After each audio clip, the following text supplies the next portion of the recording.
coup d'etat happened, and it was Igbos who made that coup. The same Igbos in Ghana. Yeah, they threw the first shot in Nigeria. It's like, excuse me with the Igbos, but it's like the Igbos have a different character in Nigeria. Sure. So they threw the first shot. That coup was made by 4 people. Johnson, Aguiyi, Inrosi. Okay. They killed 22 people in Nigeria, and the coup was staged in Lagos, Ibadan, and Kaduna. Those cities were the seat of the government, you know. Okay. So they tried to make the coup in those places. They killed all the Northerners in the Nigeria government, and they left the Igbos. They killed a Yoruba man called Akintola. Akintola, Samuel Akintola, he was also killed. So they killed 22 people, and the first Prime Minister of Nigeria, Tafawa Balewa, was among them. And Ahmedu Bello was also among them. Yeah, Ahmedu Bello, I know yes, him. Was also among them. So when the coup happened, the next man they thought, no, maybe it was because of the treason and something like that. So they are setting up a new government. But all the position was occupied by the Igbos. Whoa. Yes, so they have a trend word called, this is an Igbo coup against the North. So if you go to Nigeria, they have Igbo coup, 1966. So the Igbos more or less like did a coup. Yes. To overthrow leadership. Yes, the Northerners. So after that, one day talk about the characters of the Igbo. Let's go. Okay. So after the coup in 1966, then Johnson Aguiyi Inrosi, he was that time he was the general commander of the Nigerian army, Igbo man, who came and lead the country. And the reason why I said Nnamdi Azikiwe knew something about the coup is that he left Nigeria, first president of Nigeria. He left Nigeria late 1965 and he never returned. Okay. Until the coup happened. Even the coup happened, he never returned.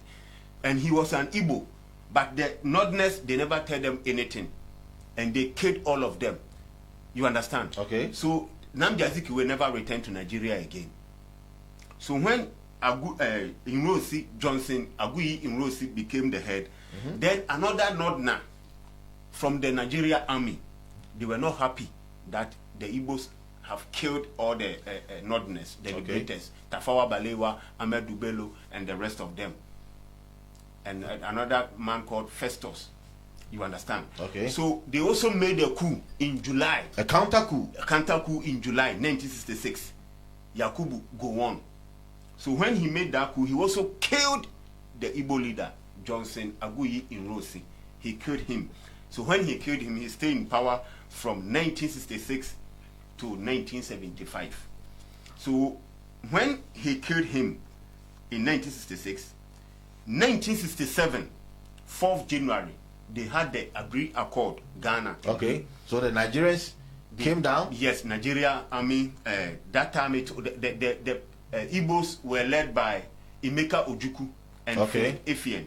Okay. They came to Ghana with Yakubu Gowon, who was the leader of Nigeria. Okay. So they came to Ghana January 4th and January 5th to sign the Agri Accord, like ceasefire treaty or agreement between the Igbos and the Nigeria government. So it became the North against the Southeast, the West against the Southeast. But it's like that thing still remains in Nigeria. Yes. We will come there. It's not easy.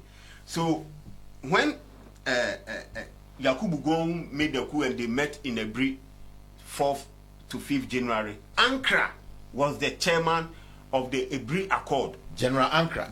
Our own General Ankara. Our own General Ankara. Ebri, the Pedrasi Lodge, I told you last week that it was market women who contributed for Sadifo and Victor Dibite built the Pedrasi Lodge. They made the Ebri Accord at Pedrasi Lodge. Ankara was the chairman. But that time, Ankara also has made a coup with the National Liberation Council. NLC. Yeah.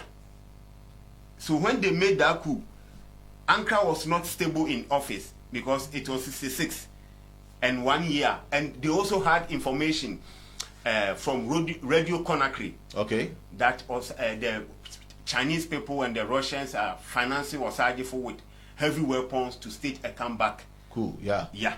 So Ankara was not at peace, but Nigeria brought their problems to him. For him to solve. For him to solve. So you understand? It's to tell you how difficult it was. So the Ebri Accord, it was breached. No one followed the rules of the Ebri Accord. So when they returned from Ebri and came back to Nigeria, then Emeka Ojukwu and Philip Effieh, you know the Ebri Accord was January 4th and January 5th, 1967. So 1967, January, February, March, April, May, almost 4 months. Then the Igbos, Emeka Ojukwu and Philip Effieh, declared independence for the Igbo state, that they are not comfortable to be among the country called Nigeria. They want to have their own country. And they call for the independence in May. May, June, July, Yakubu Gowon, who was the leader of Nigeria, declared war on them. That is not acceptable. The country cannot be in a country. Yes. So when they declare war on them, they started fighting against each other. But if you look at Emeka Ojukwu and Philip Effieh, they were in the military, so they took some of the weapons and the machineries from the army. So it was like a breakaway. Okay. So they fight from 1967 to 1970. 5 million people died. Wow. In Nigeria's civil war. The Igbos were supported or sponsored by Israel and France. The Igbos. Yeah. They were supported by Israel and France. And the Nigeria army, or the government, was supported by Britain, Russia, Egypt, and Congo. So the fight became very intense. They gave an embargo against them, the Igbos, from the transportation of food to the eastern part of Nigeria. Because of that, many of them died of starvation. Ojukwu flee to exile, so it became Philip Effieh. They surrendered in 1970, but that time there were a lot of casualties, and the Igbos have died because, like I told you, 5 million people died, and most of them were Igbos. So they surrendered that in 1970, that they are no more calling for a war, for independent from Nigeria. So they want to still maintain. They want to still maintain. And Nigeria discovered oil and natural gas in 1970. 1970, okay, during the Civil War. And Nigeria became a member of OPEC. Yeah. OPEC. Yeah. And because of the huge oil they have a lot of oil revenues which can be used to transform the lives of the people in Nigeria. But because of the civil war and the military regime, there were a lot of corruption and mismanagement in Nigeria. So instead of the oil to become a blessing, it became a curse to Nigeria in 1970s. So Yakubu Gowon ruled from 1967 to 1975. Then another coup came from Murtala Mohammed.